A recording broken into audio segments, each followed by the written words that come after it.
Night செஞ்ச பரோட்டா இருந்ததுங்க, அதை வச்சு கொத்து பரோட்டா செய்ய போகிறேன். அது எப்படி செய்யணும்னு பார்க்கலாம். பரோட்டாவை சின்ன சின்னதாக கட் பண்ணிக்கோங்க.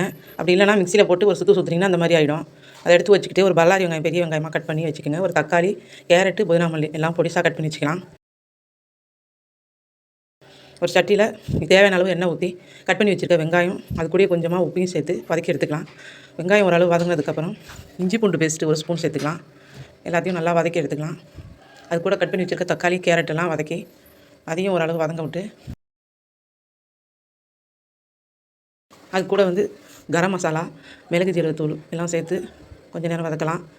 அதுக்கப்புறம் மிளகாத்தூள், மல்லித்தூள் உங்களுக்கு எவ்வளோ காரமோ அவ்வளோ சேர்த்துக்குங்க. மல்லித்தூள் 1 ஸ்பூன் சேர்த்து கட் பண்ணி வச்சுருக்க பரோட்டா அது கூட 2 முட்டையும் உடச்சி ஊற்றி நல்லா கிண்டி எடுத்தோன்னா கொத்து பரோட்டா ரெடி ஆகிடும். கடைசியாக கொஞ்சமாக புதினா மல்லி தூவி லெமன் புளிஞ்சு எடுத்தால் கொத்து பரோட்டா ரெடி. இதை சப்பாத்திலையும் நம்ம செய்யலாம். வீடியோவுக்கு சப்போர்ட் பண்ணுங்கள், சப்ஸ்கிரைப் பண்ணுங்கள், லைக் பண்ணுங்கள். அடுத்த வீடியோவில் பார்க்கலாம்.